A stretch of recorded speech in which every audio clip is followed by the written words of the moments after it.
8, 7, 6, 5, 4, 3, 2, 1.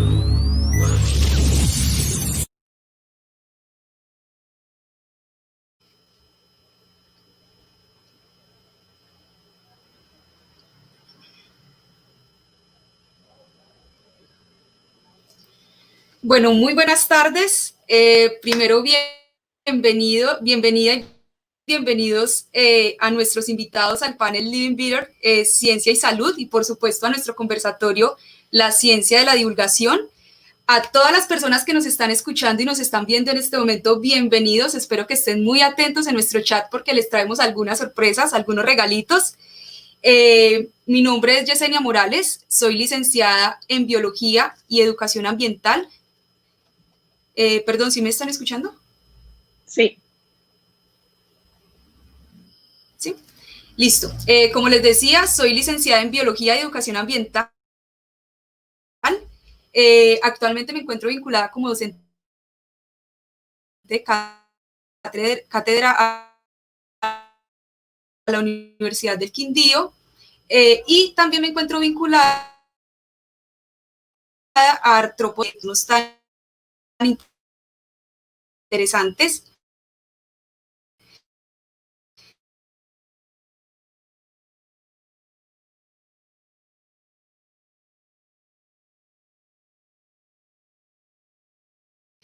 Pueden seguirnos también en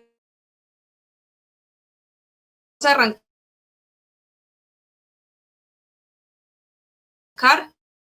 la ciencia de la divulgación. Ciencia está enfocada o se construye bajo los pilares fundamentales y es el conocimiento, es todo lo relacionado a la divulgación científica. Bueno,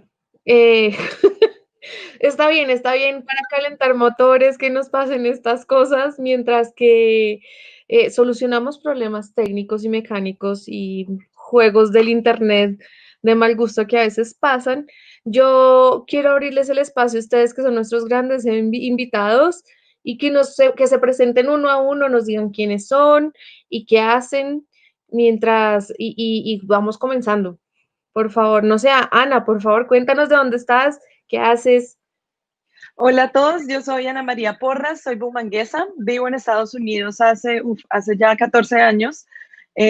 Soy doctora en ingeniería biomédica, trabajo actualmente como investigadora en la Universidad de Cornell. Eso queda en un pueblo en el medio de Nueva York, donde afortunadamente en este momento no hay un solo caso activo de COVID, que es un poco loco, si han escuchado las noticias últimamente. Y yo también soy divulgadora científica, me encuentran en redes sociales como Anaerobias y yo me dedico al crochet. Entonces, todos los micromartes les cuento una historia nueva sobre algún microbio, tengo un montón. Bueno, aquí solo les muestro 3 que hago yo en crochet, y entonces los invito a seguirme. Y su mersario.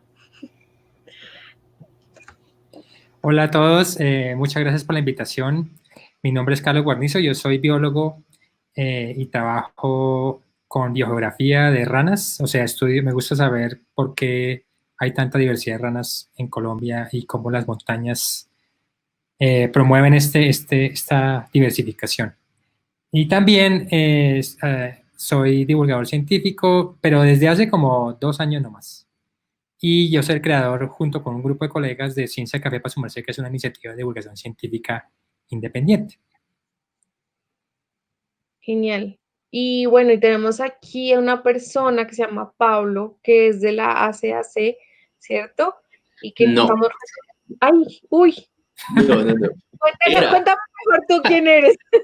Bueno, soy Pablo Sánchez, soy comunicador social periodista de la Universidad Externado.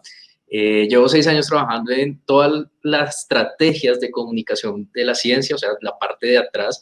No soy tan famoso como mis compañeros aquí hoy presentes, pero hago todo el tema estratégico. Efectivamente, trabajé desde la ACAC como líder de comunicaciones, manejaba la revista Innovación y Ciencia, una tradición en la divulgación colombiana, de la mano del doctor Eduardo Posada. y hacíamos muchos temas de apropiación social de la ciencia, y desde ahí pues me empecé a interesar mucho más con todo este tema, y actualmente estoy haciendo una maestría en estudios sociales de la ciencia, lo que nos ha permitido crear muchos más públicos para la ciencia, como todo este andamiaje que se puede realizar desde todo lo que ustedes hacen a través de sus diferentes medios y las estrategias, la medición, la unión, haciendo redes, y actualmente pues, lidero el equipo de comunicación y de divulgación de la ciencia, un equipo conformado por comunicadores, biólogos, bacteriólogos, diseñadores gráficos, que estamos haciendo y experimentando en un laboratorio vivo que se llama el Instituto Distrital de Ciencia, Biotecnología e Innovación en Salud, todos estos temas que nosotros sacamos para que ustedes tengan conocimiento de todo el tema de salud, ciencia y salud. Súper. Y yo creo que, bueno, nos queda, querido Esteban, que me encanta como el trabajo que hacen, porque, bueno, todos ustedes traen la ciencia y ayudan a los científicos que no sabemos hablar como gente normal al lenguaje de la gente normal, que es lo mismo. Entonces, no sé, Esteban, cuéntanos y preséntate. Hey, qué onda, no, muy emocionado hasta de acá, qué nota esto, me encanta.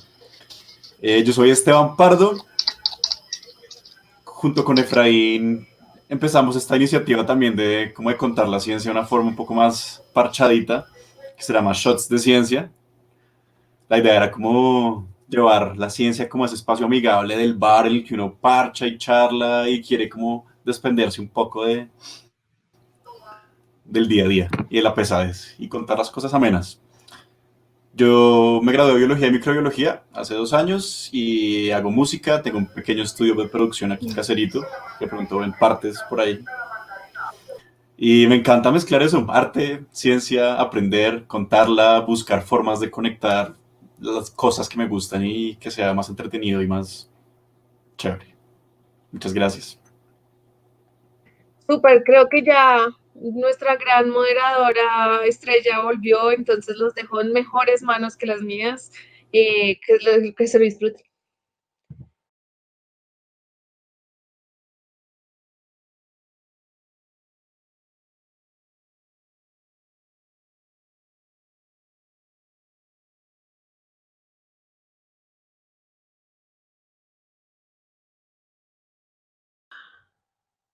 Estás en silencio, querida. Quita el mute.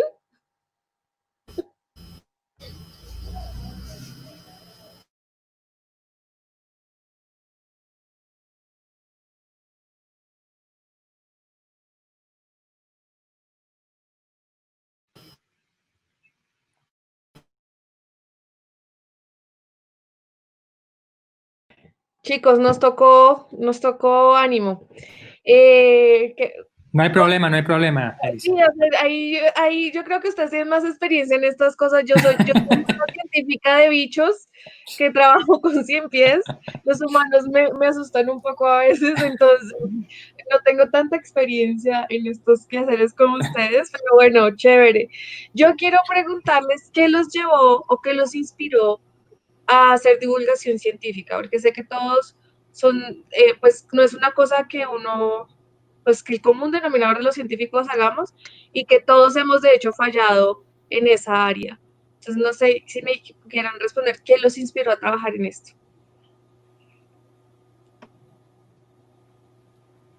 ¿Quién habla primero? Hágale, Carlos. Carlos, dale, toma la iniciativa. Bueno, en mi caso particular fue como la angustia de que, o sea, en mi caso particular yo llevaba así como Elisa trabajando con bichos, pero como hace poquito, hace como 20 años. Y la angustia es porque viendo en esos 20 años cómo comunicaba, en mi caso particular, la ciencia, o mis colegas, veía que esa resonancia era muy pequeñita, o sea, había muy poca gente que estaba leyendo o viendo qué se hacía en la ciencia en Colombia. ¿Por qué? Porque las publicaciones que hace uno los leen, así como yo siempre digo, lo leen 4 gatos contados, ¿sí? O las charlas que uno va a congresos y conferencias, ¿quiénes van? Pues los mismos 4 gatos que van y leen el artículo. Entonces no se expande, no se lleva esa información a otros lugares. Entonces, esa angustia existencial que se generó en unos grupos de colegas y yo, pues, nos dio esta idea de hacer divulgación científica, tal vez una iniciativa donde mostremos, o sea, hagamos entrevistas, hagamos café ciencia, donde los que hacen la ciencia cuenten lo que están haciendo, o sea, que ellos sean los protagonistas. Esa fue la inspiración, la angustia. Y creo que, y afortunadamente hoy en el país tenemos muchísima gente que está haciendo divulgación. Afortunadamente aquí tenemos un grupo selecto que está trabajando en esto y me parece muy, muy importante hacerlo. Si no, vean el mundo que nos rodea ahorita para que los que no creen que la divulgación es importante. Total. No, es muy importante. Y Ana, ¿tú por qué? ¿Tú qué onda con los microbios y el crochet? Sí, yo empecé también hace 2 años más o menos, como lo dijo Carlos. Yo empecé, bueno, yo soy ingeniera biomédica, algo que no nombré es que yo estudio el microbioma humano. A mí estudio cómo cambia el microbioma en diferentes partes del mundo, pero algo que mucha gente no sabe, porque yo enseño sobre microbios, es que yo no soy microbióloga. O sea, yo el 90% de las veces no sé nada de lo que les estoy enseñando. Yo voy, busco, aprendo y luego enseño. Y todo empezó, yo ya sabía hacer crochet hace muchísimo tiempo, quería inventarme mis propios microbios y fuimos con una gente aquí en Cornell al Festival Nacional de Ciencia en Estados Unidos, que es gigante, o sea, la NASA, Discovery, o sea, imagínense gente que lleva cosas que se ponen los astronautas y nosotros con nuestra mesita de microbios y los microbios ni siquiera se pueden ver. Entonces es como cómo atraíamos niños a la mesita. Entonces a mí se me ocurrió que podía hacer unos microbios en crochet. Y todos los demás científicos se quedaron mirándome como, ok, pero todavía vas a hacer el póster, ¿verdad? Como, ok, tú, rarita, haz tus microbios. Pero ya cuando los llevé hechos, todo el mundo quedó como, esto es muy loco. Y los microbios atrayeron a muchos niños. Por ejemplo, uno de los científicos los usó para explicar cómo se mueven ese tipo de bacterias, que se mueven así como un corcho. Y eso para mí fue como, uy, bombillo. O sea, lo que yo hago, que es mi hobby, lo puedo usar para enseñar ciencia. De paso aprendo yo, porque como les decía, no sé nada de microbiología, pero todo empezó en inglés. Y fue como varios meses después que una de mis primas me dijo que le gustaba mucho lo que estaba haciendo en redes, pero que ella no entendía nada. Y ahí encontré a Carlos, de hecho también encontré a Esteban y lo que hacen en Shots de Ciencia y me di cuenta que, o sea, en comparación en inglés, en español no hay nada. O sea, de divulgación científica en español hay muy poco comparado en inglés. Y desde ese momento empecé a hacer cosas en inglés y en español que diga, y ahorita lo que más me apasiona es comunicar ciencia específicamente en español, que como dijo Carlos, ahorita con el COVID es claro que es fundamental y necesario. Wow. Yo ya te lo he dicho antes, Ana, y yo no, crochet es como de las ciencias más difíciles. Les hago PCR, les hago cromatografías líquidas, crochet, eso es muy avanzado para mí. Así que ciencia para los más avanzados. Cuéntanos, Pablo, ¿tú cómo terminaste trabajando con esto? Bueno, pues yo estudié comunicación social. Todos los comunicadores sociales en ese momento pensaban en periodismo deportivo y yo tuve una maestra que se llama Lisbeth Fock, maestra de periodismo científico. Y en el año 2007, pues nadie pensaba en periodismo científico ni en comunicación de la ciencia. Entonces, desde ese momento me enganché de una con ella y empecé a conocer todos los temas que ella estaba tratando desde ese momento, desde Colciencias, y pues me fascinó y empecé a trabajar mucho con divulgación científica y entré a trabajar con la Organización de Estados Iberoamericanos para la Ciencia, la Educación y la Cultura. Y allí, desde la AECI, tiene un programa muy bueno latinoamericano de divulgación científica, del cual me empecé a encarretar, pero más que crear canales que en ese momento no se podía, como ustedes lo tienen ahora, que me parece genialísimo, empezamos a crear la red latinoamericana de comunicadores de la ciencia, pero todo quedaba en un repositorio y nadie tomó la iniciativa. YouTube todavía no estaba tan sólido en el 2009 más o menos.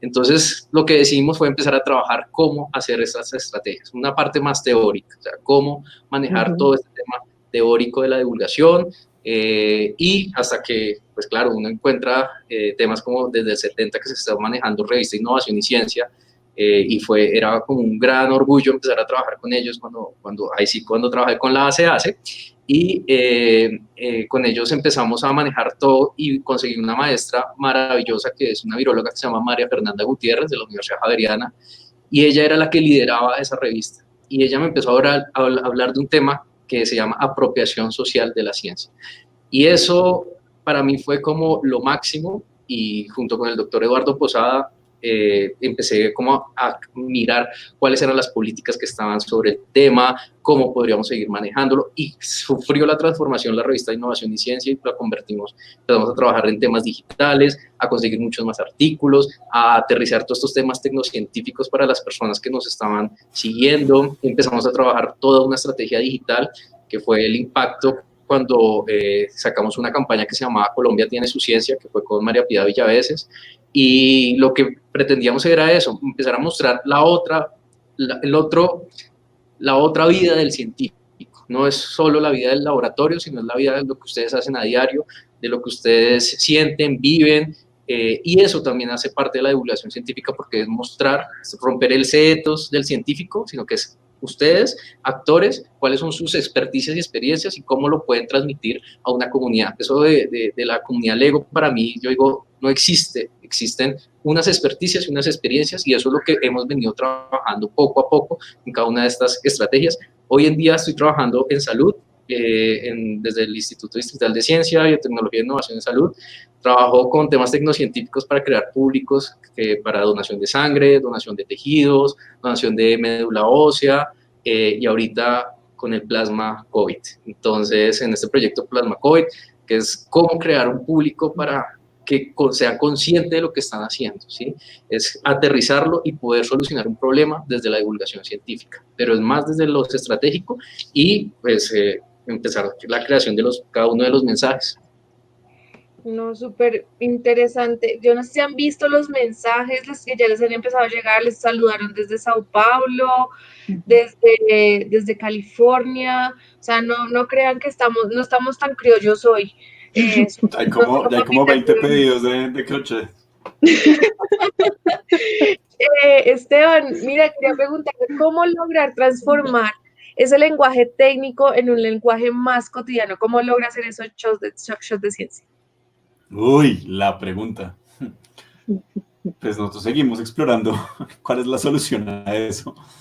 Creo que justamente parte de la solución es eso, seguir explorando y hacer como el análisis de qué está funcionando, qué no, que tampoco es tan evidente. Pero yo creo que es algo muy conectado a mí me gusta llamarlo como el efecto wow. Y eso empieza mucho como desde el colegio, cuando tuve algún profesor que me hizo sentir como wow, que no le cuentan algo y en verdad no importa el tema, es la forma, es cómo se conecta contigo, es cómo lo dices, que uno le puedan decir cualquier cosa interesante y uno quede como wow. Para mí eso es algo que siempre he querido lograr, y he querido que la gente también pueda sentir eso, en mi caso por la ciencia. Y viendo YouTube desde hace mucho tiempo, youtubers venteados, uno dice, juepucha, es que hay gente que puede contar cualquier cosa y hacerlo sentir a uno wow. Así sea el tema que uno pensaría que es lo más ridículo o menos interesante. Y para mí esos son los grandes, pues, como guías, inspiraciones. Y yo quiero eso, que la gente escuche algo y diga, wow, qué maravilla eso, qué nota, qué chévere cómo me lo trajo. Pues un poco ya más en detalle tu pregunta, ¿cómo se hace? Creo que es mucho, pues, ponerse en el papel de la persona a la que quieres transmitirle eso, como sentarse en la silla de esa persona y pensar como, ok, es alguien que dejó la ciencia hace mucho, que probablemente el colegio fue lo último de ciencia, después nos ha vuelto a interesar. Si es alguien como de los 30, pues esa generación es un poco más, le gustan más los videojuegos, es más podcastera, entonces uno empieza a tener como ciertas cosas que tienen ciertos grupos de edades, y tratar de llegarles por ese lado, por el humor también, por el contexto, a veces incluso la política o coyunturas del país o del mundo. Es buscar todos esos ganchos, también la música, también las parodias, también a veces ser un poco ridículo también ayuda, por lo menos a crear ese primer gancho y después ya sí botarle la bomba a la gente y decirle, ¡ja! ¿Usted creía que esto iba a ser un video ridículo? Pues no, también tenemos información. Van a aprender también. Exacto. A mí algo que me inspira mucho de lo que hacen tanto en Ciencia Café para su merced como en Shots de Ciencia es que son iniciativas netamente colombianas. O sea, yo a veces le envío video a amigos de otras partes de Latinoamérica y hay partes que ellos no entienden, pero a mí eso me parece genial porque eso mismo hace, o sea, lo sabemos, como decía Pablo, desde la parte más técnica de la divulgación científica, que las personas, si se conectan con la persona que les está enseñando la información, es mucho más probable que escuchen y que aprendan lo que uno les está intentando comunicar. Entonces, a mí en las iniciativas de ustedes me encanta que es netamente chipchombiano, y eso también me parece que es una estrategia de comunicación para que la ciencia se acerque más al público. A mí mi De acuerdo. orientador me decía que si yo dominaba realmente un tema, se lo podía explicar a un premio Nobel o se lo podía explicar a mi abuelita independientemente. Y creo que eso es una cosa que ustedes son súper dominadores del universo porque logran transmitir información de una forma impresionante. Don't push it. No, digamos, el trabajo que hacen con Pablo, me parecía todo lo que nos comentas súper importante, todo este trabajo que están haciendo, principalmente en este momento, en esta coyuntura que nos encontramos. Entonces, me impresiona cómo lo han ido manejando. Y lo que hace, Dime, Carlos. lo que iba a decir que lo que hace Pablo incluso es más difícil porque requiere acción en temas que la gente, o sea, done sangre o done plasma, o sea, son temas que la gente es bien difícil, o sea, son temas o sea, para comunicar eso es súper difícil porque son acciones y no es acción de recicla, ¿sí? Es una cosa de...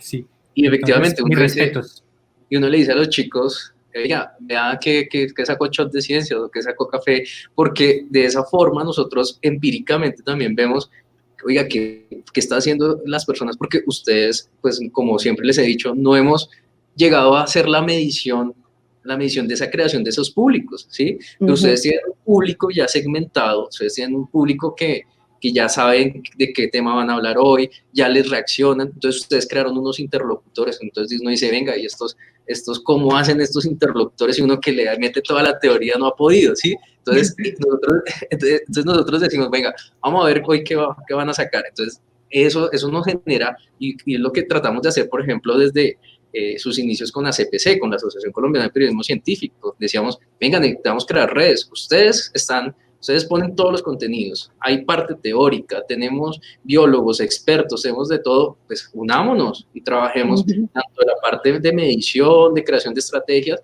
como ustedes tienen una data importantísima en sus canales de YouTube, que cualquier laboratorio de datos nos harían unas estrategias fabulosas y unos alcances que toda la sociedad colombiana podría resolver sus problemas cotidianos con ciencia.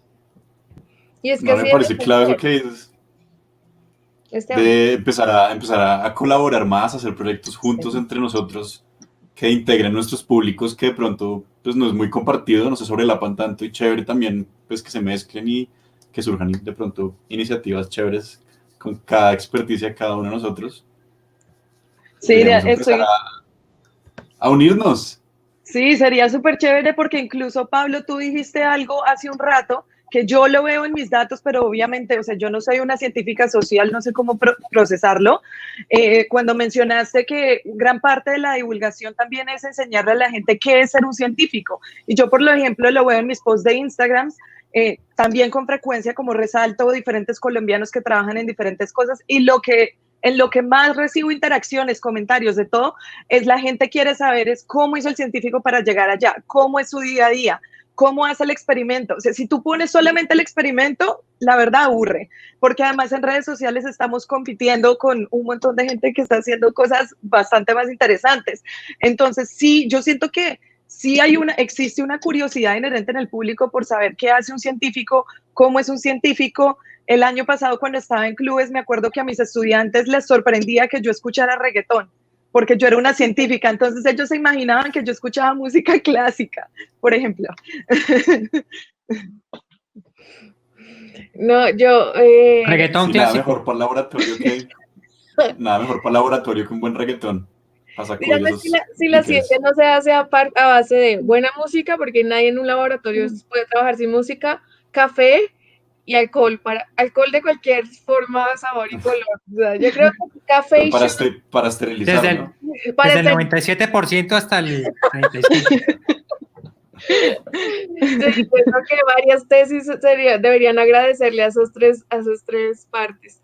Y bueno, ¿cómo Total. creen que la situación del COVID desnudó la realidad de la divulgación científica en el país? Creo que nunca se había hablado tanto de ciencia como se ha hablado en los últimos tiempos, y creo que eso también mostró ese hueco enorme, casi hueco negro, donde la luz es, al final del túnel son, creo que ustedes cuatro. ¿Cómo creen que esta situación desnuda esa realidad de divulgación científica en el país? ¿Y qué retos les ha planteado? No sé, Esteban, comienza tú.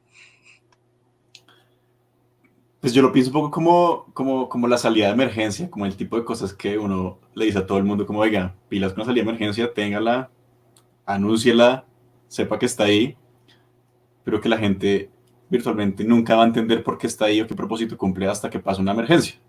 Ahí sí dicen, ay, uy, pucha, menos mal alguien pensó y dijo, anticipó. Y creo que pasa un poquito ese efecto ahorita, como que la ciencia tiene ese lado que, sobre todo en términos como de pues, epidemiológicos, que actúa un poco como de espaldas, como en el camerino, y solo cuando pasa algo pues tan notorio como esto, ahí sí, ay, pucha, oigan, ¿ustedes por qué no me evitaron esto? ¿Ustedes por qué dejaron que esto pasara? Y empieza todo el escándalo de... Y siempre, pues, por lo menos por mi lado, ha sido muy como acusatorio, como lo dejaron pasar, no lo previnieron, no fueron suficientemente ágiles. Pero mientras tanto, los comentarios son casi que cero. Cuando en la creación de ciencia antes de una pandemia, uno no ve a nadie diciendo como, oigan, y la vacuna contra el VIH que ya, se apuran. Entonces, es curioso, pero sí, a mí me parece que en ese lado sí es algo, pues, positivo en el sentido que creo que es mucho más notorio. Creo que mucha gente se ha dado cuenta como, ok, sí, nos hace falta. Apoyemos estas iniciativas, busquemos que hagan más, chévere seguirlas. Y creo que la gente también ha reconocido más el trabajo pues, de todos los que estamos acá, como, oigan, ustedes de verdad hacen algo importante. Y eso me ha parecido también muy chévere. Sí, Carlos, estás en silencio. Por eso digo que estaba en silencio. No, estaba viendo esta mañana que había salido un estudio ahorita, creo que esta semana se un estudio donde decía que, o sea, hay mucha heterogeneidad en este COVID. Hay unas poblaciones que es la raza, pues, y otras que no tanto. Y hay mucha gente tratando de ver por qué. O sea, ¿por qué este virus es tan raro? ¿Por qué no ataca a todos de la misma manera? Y al parecer uno de los factores es el acceso a servicios de salud. También la inequidad social, todo ese tipo de cosas. Y hablando de qué es lo que desnudó el COVID en Colombia en cuanto a divulgación científica, yo sí creo que desnudó, en el caso de que qué es lo que nos falta por hacer en cuanto a divulgación, es que yo creo que estas iniciativas que tenemos nosotros, por ahora, no en el futuro, pero por ahora, les llega a un segmento de la población que es parecido a nosotros mismos. O sea, gente con acceso a internet, gente de ciudades, la forma como uno habla, la música, todo esto es más como para ciudades. Y yo creo que a futuro, yo sí creo que toca ver también cómo hacemos para divulgar ciencia a comunidades rurales, o sea, a gente un poco más diferente a uno. Y para hacer eso, uno también tiene que hacer cosas que uno no haría. O sea, es que leyendo de divulgación muchas veces uno hace lo que a uno le parece chévere, o uno comunica ciencia como uno la aprendió, pero no toda la gente es igual a uno, ¿cierto? Entonces también toca ver cómo se hacen cosas que a uno de pronto no le parecen tan chéveres o tan cool, pero que haciéndolas de esa manera llega a gente más diferente a uno. Y eso es como un proceso. Yo creo que toca ver cómo hacer para llegarle a más regiones del país que no han tenido acceso a esta misma ciencia que queremos divulgar. Sí, es muy importante. Ana. No, quería decir dos cosas que me parece han pasado en lo relacionado al COVID. Bueno, uno, yo no vivo en Colombia, sino vivo en Estados Unidos. Entonces, para mí ha sido más que nunca, me la he pasado en estos 6 meses hablando de la importancia de la ciencia en el idioma nativo, en idiomas distintos al inglés. Entonces, esto se ha visto también en Puerto Rico, donde la información no estaba disponible en español, sino solo en inglés, por ejemplo. O el acceso que yo tengo a información sobre COVID es impresionante comparado a el acceso a cosas en español. Y pues no somos tantos, entonces también es difícil como traducir todo, producir todo el tiempo. Yo necesariamente no quiero hablar de COVID 24/7. Sin embargo, hay muchos científicos colombianos que se han puesto la 10, que son investigadores, nunca habían hecho divulgación científica, como Zulma Cucúnua, mi amigo Javier Jaimes. Ellos han empezado a salir por todos lados y se han puesto la camiseta de divulgadores, pero ellos no hacían nada de esto antes. Eso me ha parecido positivo. Lo otro que me parece que ha revelado es que justo Carlos, con Ciencia Café para su merced, esta semana sacaron un video sobre cómo se publican los papers, qué significa que un paper sea revisado. Y me parece que lo que nos hemos dado cuenta en todo el mundo es que la gente no hay una comprensión básica sobre cómo se hace la ciencia. Y el problema es que estamos descubriendo todos al mismo tiempo que la ciencia es muy frustrante. O sea, que hoy sabemos algo, mañana, ay no, perdón, lo de ayer ya no es que hicimos más experimentos y ya no. Y como la gente no entiende que así se hace la ciencia, porque no lo hemos divulgado antes, porque no era una prioridad antes, ahorita en este momento es un momento muy frustrante para descubrir que así funciona. Entonces, eso también me parece que ha sido difícil de aceptar para todos, incluso para mí, que soy científica. Y digamos que eso es dentro del proceso, digamos, nos cogió la pandemia durante todas estas actividades que estamos realizando de divulgación científica. Pero aquí nos dimos cuenta de algo muy importante desde el tema de divulgación de salud y de ciencia, es que los procesos cuando se crea un público sí sirven. ¿Por qué? Porque ellos son los que realmente son los influencers de otras comunidades. Entonces lo que dice Carlos es muy cierto, por eso si ustedes, y hay una oportunidad gigantesca para Colombia con la nueva política de apropiación social que va a sacar MinCiencias, que es llevarle a las regiones y crear públicos para la ciencia en las regiones, ¿sí? ¿Cómo? Lo mismo, nosotros identificando qué público tenemos, cuáles son esos influenciadores, ¿sí? Que vamos a romper el estatus del científico que es intocable supuestamente para muchas personas, y conectarlo con la comunidad. ¿Por qué? Porque están sus experiencias con las experiencias de un campesino, con las experiencias del señor de la droguería, que sabe mucho de medicina, pero le vamos a dar muchas más herramientas y va a ser un influenciador para que le sirva a esa comunidad donde está proporcionando todo ese conocimiento. Y estamos en el momento clave de seguirlo haciendo. Y con todos ustedes y con todas las actividades de divulgación que nosotros vemos en Colombia, lo podemos lograr. Entonces, ¿qué es lo que nos dice ahorita la pandemia? Es un aprendizaje para que nos podamos unir y poder crear cada uno de sus públicos que tienen, podemos generar interlocutores y generar influenciadores capaces de lograr que de aquí a 10 años tengamos una sociedad de conocimiento gigantesca en nuestro país, y con todos ustedes que son científicos, yo soy científico social, entonces pues puedo ser un interlocutor de ustedes para conectar estas grandes entidades científicas con nosotros los divulgadores y las diferentes comunidades. Es muy difícil en este momento.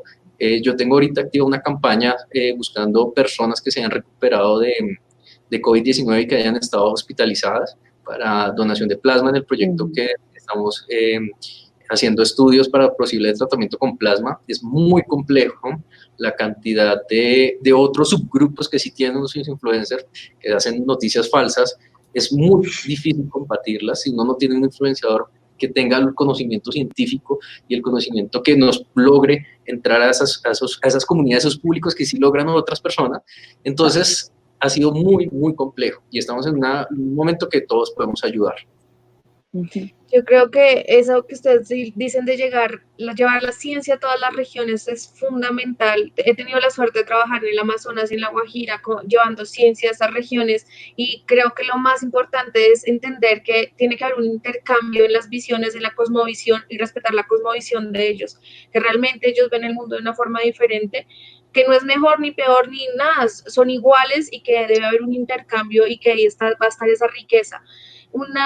Nos llega un comentario de Ángela Patricia García Llano, ella dice, me gusta mucho lo que hacen, me gustaría que lo implementen más la ciencia a los niños. ¿Cómo creen que se puede hacer divulgación para niños? Levanten dedito. Ah, no. Ese es un gran punto, vi el comentario ahorita que salió. Yo este año he empezado a trabajar más en ello.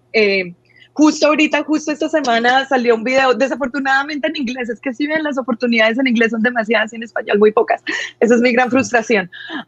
Pero un video donde yo hice un video en colaboración con una empresa que se llama Goldie Blocks, que es para los niños. Eso es algo que yo estoy empezando a hacer porque pues estos muñequitos en crochet son muy tiernos, le atraen a los niños y a los grandes. Entonces yo por lo menos en lo personal yo creo que el arte es súper clave para atraer a todo tipo de públicos, pero sobre todo a los niños, porque también hay muchos niños, pues cuando uno es pequeño, muchas veces existe este lenguaje que las matemáticas son aburridas, que la ciencia es aburrida, y el arte es algo que es divertido. Entonces a mí una de las herramientas que yo uso es usar el arte para recordarle a todo el mundo que la ciencia es divertida, la ciencia es chévere y que hay arte en la ciencia y ciencia en el arte. Carlos. Estás en muting otra vez. Tranquilo. Baja Bartolomé. Bueno, no, lo que decía yo que uno de los públicos más importantes son los niños, ¿no? Porque el cerebro de un niño es una esponja. Entonces, si un niño empieza a ver ciencia o absorber ciencia desde pequeñito, es bien probable que cuando sea adulto o adulta, pues ya tenga como en su sistema la ciencia. Pero no es fácil porque, sobre todo para uno que uno no tiene idea, entonces yo creo que es importante colaborar con profesores, con gente que trabaje con niños. De pronto uno tiene la idea, pero de pronto uno está súper descachado de cómo implementarlo. Ahorita con Ciencia Café para su merced hemos empezado a hacer canciones para niños sobre temas de ciencia, pero en forma de canción. Y vamos a empezar a hacer también cuentos para niños. Pero vamos a ver cómo funciona porque estamos explorando, ¿no? Además no sabemos si funcionaría en el mismo canal o no porque obviamente tenemos un público ya como con un rango de edad y empezamos a poner videos para niños, de pronto no cuadra, de pronto tocaría en otro canal, ciencita para su mercecita o algo. Entonces, pero yo sí creo que toca trabajar con niños, obviamente, sí. Con ayuda de los que saben. Sí, bueno, pues nosotros, tanto Elisa como yo trabajamos con clubes de ciencia y pues esa es la misión de nosotros como Clubes de Ciencia Colombia, es llevarle la ciencia a los niños, tanto en las regiones urbanas como rurales del país. Y por ejemplo, mi club el año pasado en Bucaramanga, no sé cómo los convencí, pero los convencí que me dejaran hacer un club de divulgación. Entonces, en mi club no hicimos experimentos, hicimos cosas como aprender a entrevistar gente, aprender a escuchar, usar el arte en la ciencia, cosas así. Fue como una idea distinta. Pablo y luego Esteban. Es muy cierto, digamos que el tema de las vocaciones científicas, desde el punto de vista de lo que se hizo con Maloca en su momento, era precisamente que fuera experiencial.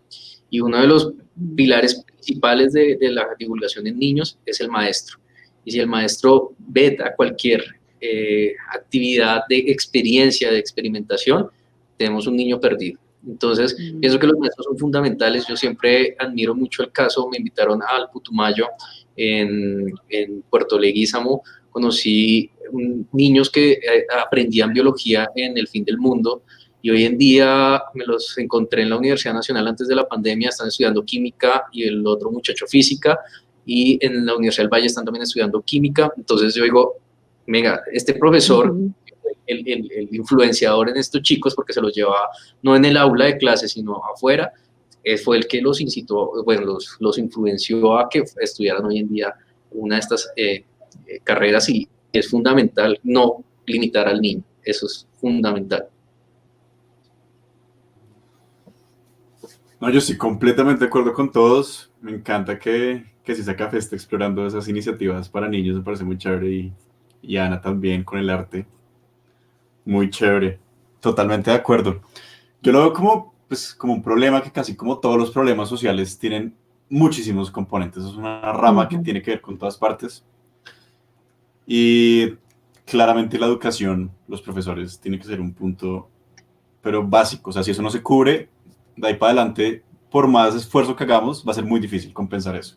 Entonces, yo creo que el primer paso sería ese, pero para mí algo que creo que puede ser de pronto más eficiente en términos de recursos, idealmente pues uno quisiera que hubieran infinitas iniciativas de divulgación, cada una segmentada a un público súper específico para que abarcáramos toda la sociedad. Sería como el ideal un poco. Pero pues por ahora no lo hay. Entonces también en ese sentido de la eficiencia yo creo que es buena idea apostarle justamente a la gente adulta, porque el adulto es la influencia. Si uno logra, el adulto es el que se expresa en redes, el adulto en últimas es el que está viralizando muchas de esas fake news, en la mayoría.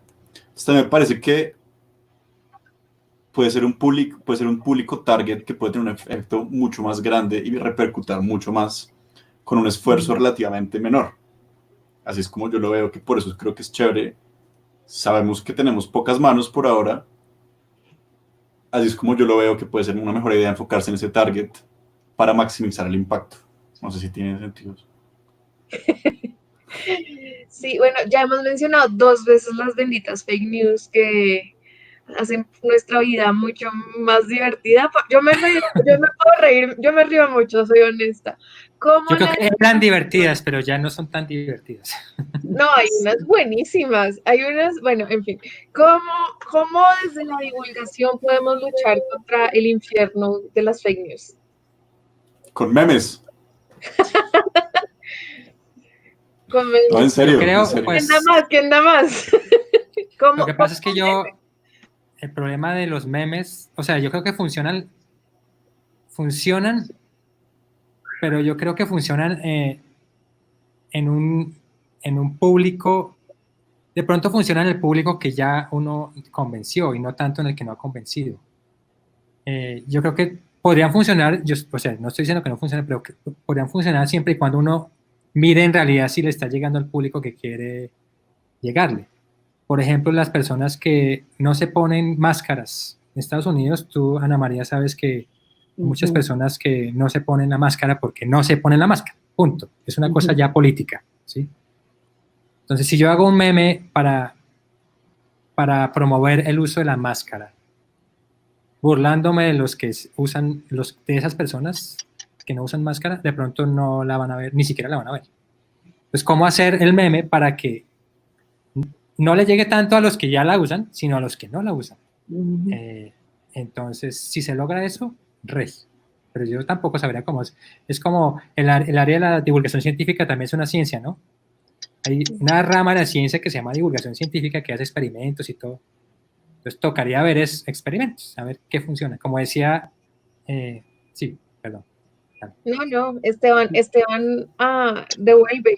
Esta discusión está buenísima. No, totalmente de acuerdo, y algo que sí creo que hay que sacarse de las estrategias es tratar de insultar o ridiculizar a la persona que uno, al target que uno quiere como cambiar o influenciar. Eso sí es como, o sea, ningún racista deja de ser racista porque no le grite racista. Eso sí es clave, completamente de acuerdo. Pero yo creo que el meme tiene un efecto más intrínseco y es el hecho de viralizarse.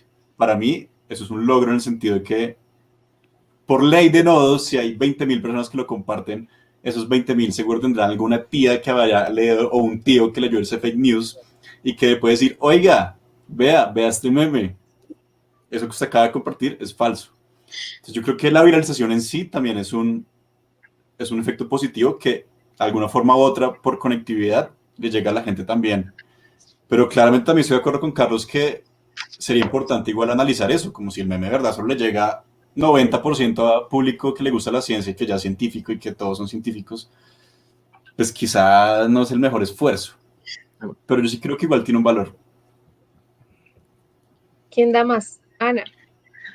Yo quería resaltar, y qué pena que estaba mirando abajo, pero es que estaba volviendo a buscar un artículo que escribió Liz Neely, que es una divulgadora científica aquí en Estados Unidos, bien famosa. Ella dirige un podcast que se llama Story Collider. Ella en la revista The Atlantic nombra 4 de las estrategias que están probadas por la ciencia de la divulgación que funcionan cuando uno lucha, batalla contra la desinformación, los fake news. Entonces, lo primero que ella menciona es reconocer que, bueno, nosotros somos como oficialmente divulgadores, pero muchos científicos se volvieron divulgadores dentro de sus familias, ¿verdad? Son como los científicos de cabecera en sus grupos de familias y amigos, y esa es una influencia súper importante, porque si a mí mi mamá me dice como, o mi mamá, no sé si mi mamá nos está viendo, pero ella todo el rato ahora me manda cosas de WhatsApp que ella leyó y ella me pregunta, hija, ¿qué piensas? ¿Qué te parece? Mis primos igual. Entonces, como reconocer que uno sí tiene el poder para influenciar como las opiniones de las personas. Lo segundo, cuando uno empieza estas conversaciones, es súper bueno recordar como que la manera de empezarlas no es diciéndole como, eres un bruto, o como no entiendo por qué puedes explicar eso, porque obviamente quién va a escuchar cuando lo primero que le dicen a uno es un insulto. Uno tiene que empezar a partir de las cosas que ya tienen en común y a partir de ahí empezar la conversación y escuchar, ¿sí? O sea, y lo tercero que ella dice que me parece súper interesante porque es exactamente lo opuesto de lo que uno quiere hacer, es no volver a repetir la noticia falsa, porque al repetirla lo que uno está haciendo es reforzándola en la cabeza de esas personas. Entonces, en vez de decir como, no sé, yo sé que escuchaste que las máscaras dan hipoxia y que te vas a desmayar porque te va a faltar el oxígeno. Como no digamos eso, podemos decir como, sé que has escuchado cosas raras sobre las máscaras, quiero decir que las máscaras son completamente inofensivas. Yo la tuve todo el día en el laboratorio, no me pasó nada, cosas de ese estilo. Esa para mí es como un poco difícil porque es opuesto a todo lo que uno quiere hacer. Y eso, creo que lo cuarto creo que era simplemente escuchar a la otra persona. Entonces yo no soy una experta combatiendo fake news, pero desde que leí esto que dijo Liz, lo he aplicado mucho con el tema del COVID y me ha ayudado bastante como a ser más efectiva. Yo los quiero invitar porque hoy en la noche vamos a tener, de hecho, una charla exclusivamente de cómo combatir con las fake news con ciencia. Entonces, están invitadísimos también a las 8:30 de la noche para que nos acompañen todos los que están en casa y ustedes, obviamente, es súper importante. Yo voy a lanzar un desafío que en este espacio queríamos rifar una camiseta de Campus Party como la que yo tengo, muy bonita, para pues hay unas limitaciones y es que la persona que participe tiene que estar en Colombia por cuestiones de envío y de que ECO existe. Entonces, pues la pregunta que queremos lanzar y mientras que seguimos charlando nos pueden ir respondiendo ¿por qué? Por el Chat. el chat, gracias. Que nos pongan, que nos manden qué nombre le pondrían a su programa de divulgación científica. ¿Qué nombre? Esta idea no es mía, es de Yesenia. Me encantó la persona que de hecho debería estar aquí, que trabaja en Artrópoda TV, que es otro canal de divulgación súper, súper bonito, está comenzando, les cuento. Ellos trabajan pues con artrópodos, que son esos bichos que casi nadie, que todo el mundo le tiene miedo y asco y no los conoce y son una nota y son lo máximo y son re bonitos y muy, muy importantes para la conservación, para todo esto. Entonces, aunque no está aquí, yo los invito también a que los sigan en redes porque el contenido que están generando es súper interesante y también es un grupo totalmente diferente que a veces lo hemos dejado de lado. Entonces, pueden ir mandando sus respuestas mientras que nosotros aquí seguimos charlando y al final ustedes que son los expertos en divulgación me dicen quién cree que se merece esta súper camiseta para sí, no, es súper bonita. Yo me demoré meses encontrando anaerobias, entonces no creo que sea la mejor persona para juzgar esto.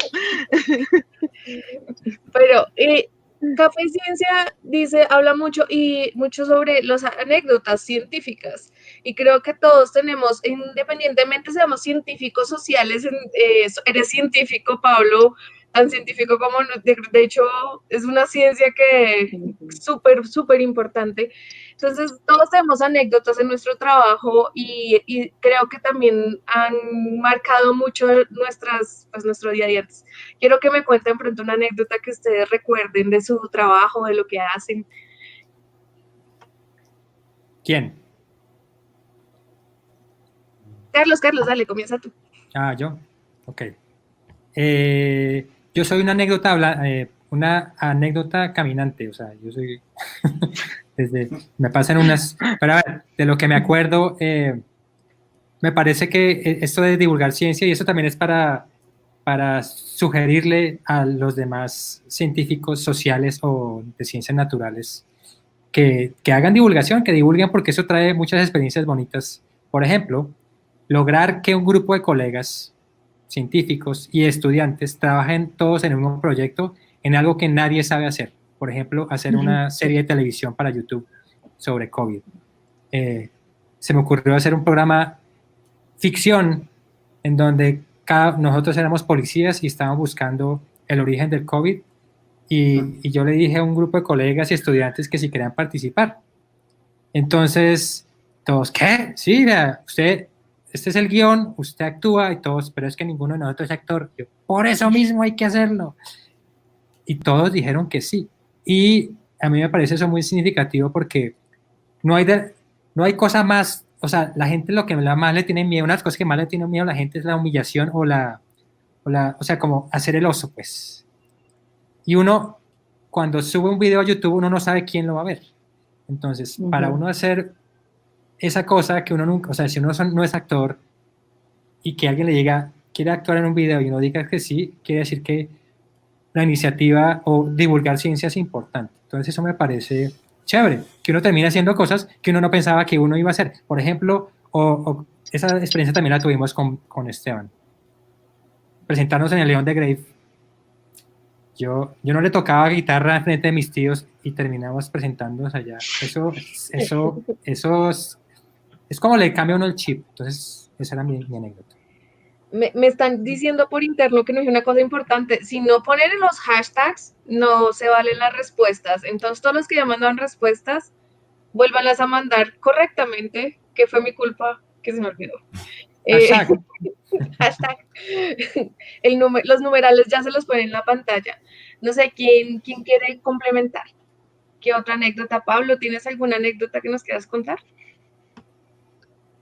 Bueno, pues la principal que como que ha marcado todo este trabajo que he venido haciendo ha sido principalmente en el Putumayo con estos niños, poderles conectar y hacer de interlocutor entre los expertos de biología que trabajan acá en el instituto con estos expertos y que haberlos conocido allá en su ambiente, en el fin del mundo, eso para mí fue súper gratificante y me hace seguir trabajando y seguir midiendo, seguir conociendo nuevas estrategias, sacar adelante todos estos proyectos que tenemos de salud que tenemos actualmente, que son sumamente importantes, y más que todo esto es como el corazón, ¿no? Porque cuando uno trabaja con salud y con que es la vida de otra persona y que si uno no pone en tela de toda la comunidad, el hablar sobre, por ejemplo, células progenitoras hematopoyéticas, que para mí era una cosa gringada, yo decía, ¿pero qué es esto?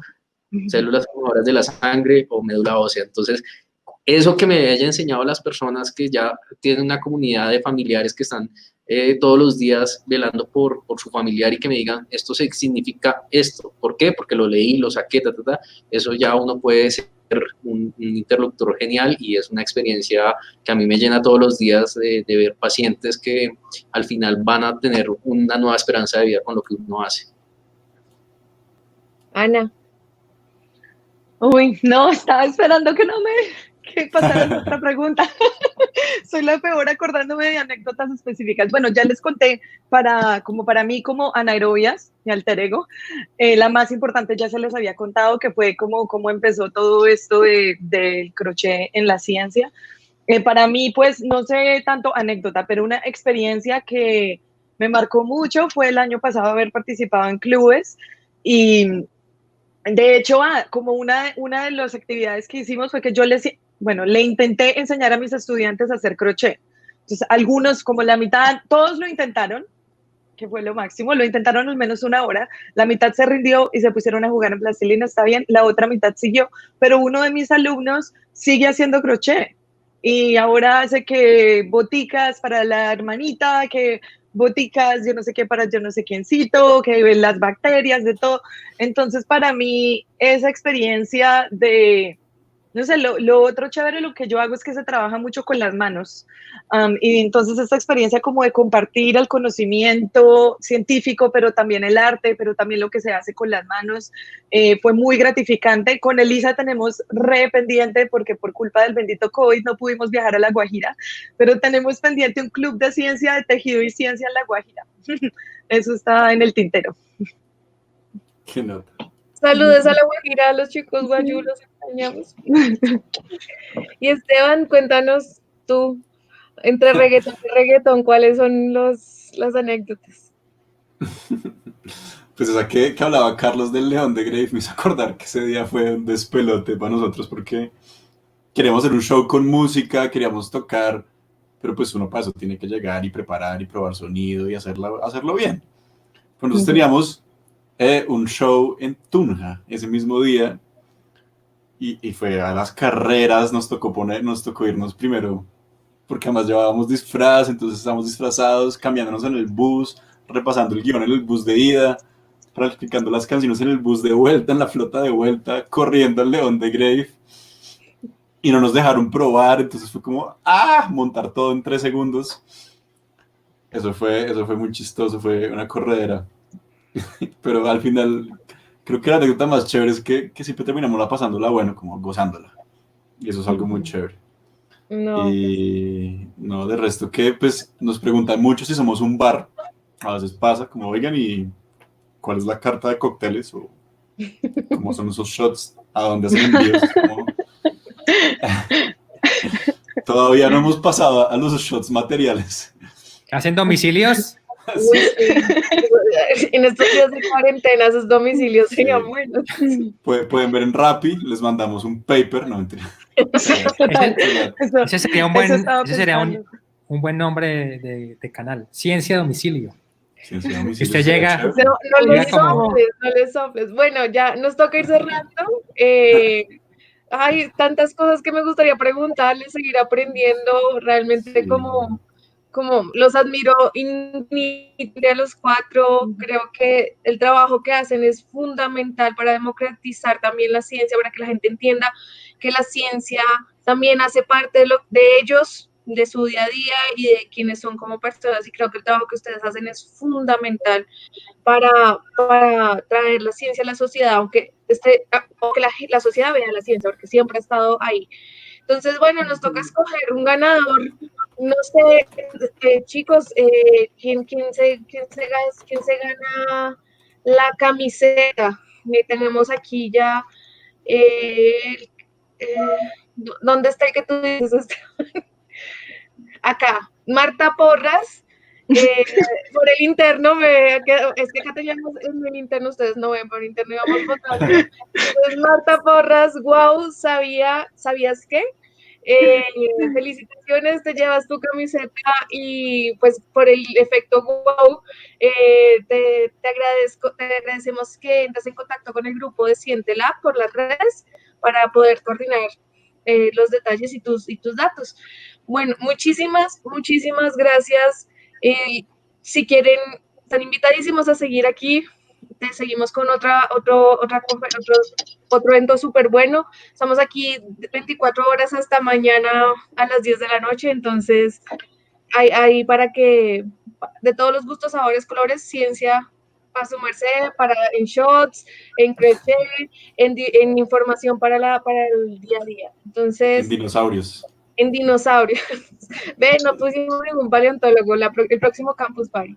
Bueno, chao, que estén bien. Gracias. Chao, Gracias. gracias. Que estén bien. Su mercesaurio.